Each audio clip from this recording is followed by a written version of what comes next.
Class is now in session. I'm Professor Hockey, and today we will be ranking the Sharks' big contracts from worst to best. This ends up being 10 contracts and is excluding any entry-level deals or low-level deals like, let's say, Stefan Noesen or Marcus Sorensen, and is also excluding any deals that the Sharks have just recently picked up from other teams like Devan Dubnyk or like Ryan Donatos. The only borderline one here on this list is that of Radim Simek, only $2.25 million, which is less than half of every other deal on this list.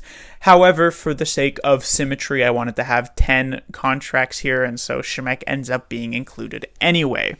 At the bottom of the list is Marc-Edouard Vlasic, $7 million, still has 6 years remaining of that deal. And Vlasic, he's just sort of been declining in these past couple of years. I realize this somewhat clashes with my bold prediction that he and Karlsson would make up one of the best defensive pairings in the NHL, and while I can still stand by that prediction, when evaluating the sort of values of these contracts, I have to take a look at the historical stats and not what I think could happen in the future. And the fact remains is that Vlasic has seemingly fallen off a cliff in these past couple of seasons. And, he never really was a defenseman besides early on in his career where he provided a big offensive upside to his game. And so in these past few years, almost decade at this point, he's been more so of a defensive guy, and he was really good in that area. He was one of the best in the NHL in that area near the beginning of this decade, but as I said, the past couple of seasons has fallen off, and since he doesn't really provide much of an offensive game, if he's not providing anything defensively, you end up paying $7 million for what is essentially maybe a top 6 defenseman, maybe a top 4 defenseman, like a number 4 guy at best, which obviously is not very good value, and considering the fact he is 33 years old at this point and there's still 6 years left on this deal, this is a very tough contract for the Sharks to have to deal with, and yet here we are, especially considering the terms of it leave it with a no trade clause. Next on this list is Erik Karlsson. He has 7 years remaining on his deal at $11.5 million. A big chunk of money was sent Karlsson's way last offseason, not this current one, but last offseason.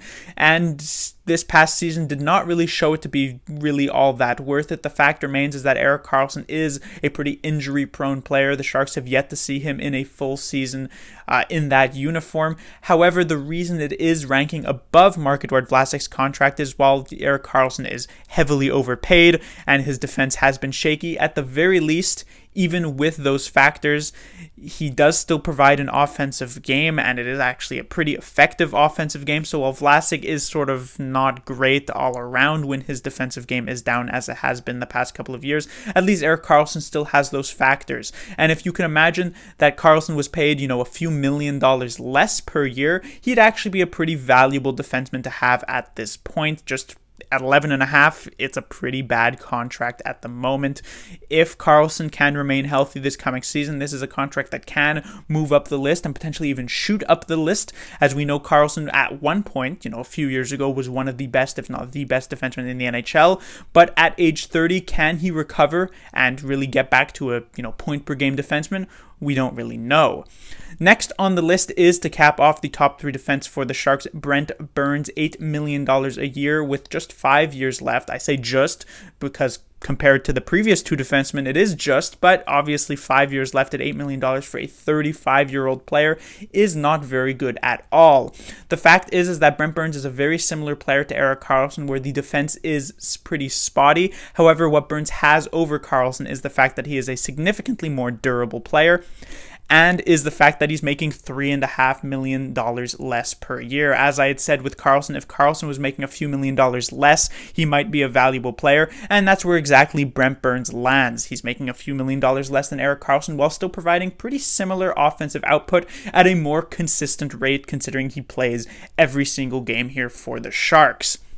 It should also be noted that 1 year less on the deal is pretty valuable, as well as the fact that Brent Burns doesn't have so many binding terms to his deal that make it so that, for instance, in the upcoming Seattle expansion draft, the Sharks can actually leave him unprotected. And that is a pretty huge advantage if the Sharks want to try and do something like that, which puts him above both Karlsson and Vlasic here in the bottom 3 of these contracts. Fourth last is Martin Jones. The reason he's above these other three players is basically because his contract just doesn't carry as much sort of term to it and adds as much money to it. $5.75 million per year with only 4 years remaining on that deal. This is still obviously a bad contract for the Sharks, although I will say that this is a contract that I don't necessarily blame Doug Wilson too much for signing. Obviously, the first 3 years with the Sharks, Martin Jones actually performed quite well, and so he seemed like he would be worth this deal, and yet in the first 2 years of it, it has not gone well. Martin Jones has been a buyout candidate for these past couple of seasons, and while there isn't necessarily much reason to think that that's going to end up turning around anytime soon, the fact that the value is relatively low and the amount of years left is relatively low makes it so that it's not as bad as the Sharks' top 3 defensemen, but still obviously not very good. Next on the list here is Kevin Labanc. This contract was just recently signed, and it's another one that I don't necessarily blame Doug Wilson for signing. You do have to take into account the fact that Labanc accepted a 1-year, $1 million contract the previous season, so this is sort of more of a $4 million over 5 years compared to the 4.725, and yet it does count as 4.725 against the books, and Labanc this past season was a huge minus player. He wasn't particularly effective at all, was a 30-point kind of guy. And so paying almost $5 million for what is essentially, at least at this point, like a third liner, though he will play second line with the Sharks, is not very good at all, and there are 4 years left on this deal. So while it's relative low value, as I pointed out with Jones, puts him ahead of the other 4 players below him, it is still a pretty bad deal, all things considered, for the Sharks. This is where we really come to an end for Sharks' bad contracts, though. The fact that they have 5 of them is not very good. And Radim Simek, who is in 5th place here, is sort of serving as a gatekeeper between the good and the bad contracts. Radim Simek is a bit of a difficult one to judge. We have not yet really seen a full year out of Radim Simek. He has been dealing with some injuries, but he has signed now to a $2.25 million contract with 4 years remaining on that. He has yet to play a year on that deal. But I am still quite scarred in the past from Joakim Ryan. He had showed up. He was a good defensive pair for Brent Burns, and yet in the following year after his breakout season, he fell off a cliff and is now quite an irrelevant defenseman in the NHL, and I do not want to see the same thing happen with Simek, because while $2.25 million is not the end of the world to have stuck on the books for 4 years, we did see it is a bit of a thorn in the side. We saw this with Melker Karlsson's contract, which was 4 years, $2 million, and so especially with the cap potentially remaining stagnant here for the next couple of seasons. Who knows what exactly is going to happen with that? If Simek does sort of fall off, considering he doesn't provide much offensively, it has to be his defensive game that holds up. And as I said, if that falls off, this could be just pretty bad for the Sharks for sure. Next are the, I would say, pretty good contracts, all things considered. In 4th place is Evander Kane, $7 million per year. He has 5 years left on a 7-year deal. Kane is still a very productive forward for the Sharks, a 30-goal scorer, a 60-point scorer. The fact that he is 4th on this list is mostly because with 5 years left on his deal, while he's still decently young at 29 years old, below 30, the way he plays the game makes me think that the last couple of years of this deal might be a bit tough for the Sharks. So while he is definitely worth the $7 million at the moment, $7 million for a 30-goal scorer, 30-goal scorers are not super easy to come by these days. The fact is that the last couple of years of this contract might look decently bad. 3rd on the list is Logan Couture, Sharks captain, 7 years left on an $8 million deal, 8-year deal.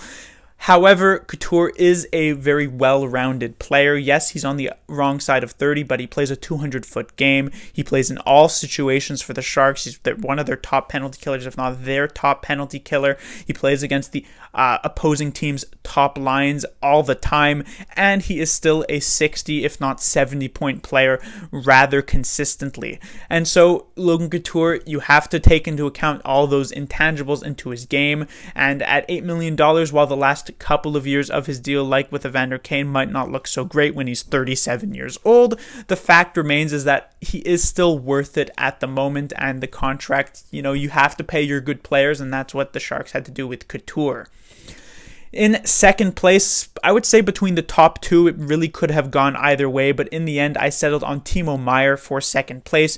He's going into the second year of his 4-year deal worth $6 million. Meier had a very, very good season prior to having signed this contract. This past season was a bit tougher for him, but still definitely worth the $6 million.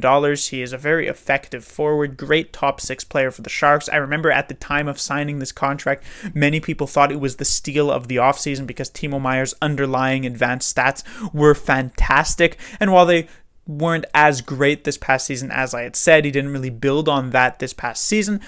It was a bit of a struggle for basically everyone involved with the Sharks squad, so you can't put too much blame. The fact that the Sharks still have 3 years of Timo Meier on this type of deal should be very good for them. And now in first place, finally, Tomas Hertl, 2 years left on his deal at just $5.625 million. He was injured this past season, so of course you have to take that with a grain of salt, but just 2 years ago, he was over a 75-point player, almost 80-point player for himself. He's still an effective penalty killer. He has developed as a pretty effective center in the NHL, and he's just all around a great player at great value.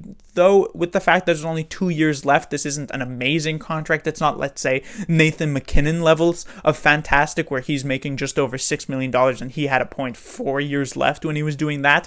The fact there's only a couple years left means Hertl is in line for a big payday, but at the moment this is a great value contract for the Sharks and is just a good thing to have for these next 2 years. But that will do it for these contracts.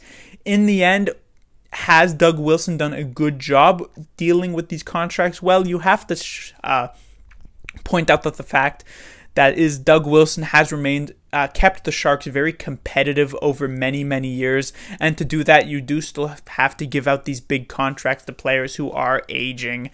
And so I don't necessarily blame him all that much for having a few bad contracts racked up here or there. The only one that I really stand out and not like is the Erik Karlsson one, and I guess the Vlasic one as well, because the rest of them were mostly signed with sort of, you're going to be good for me in these next couple of years, hopefully, at least in the case of Martin Jones. But I realized that in the last couple of years of the deal, it might not look that great, but it's the price to pay for success. Class dismissed.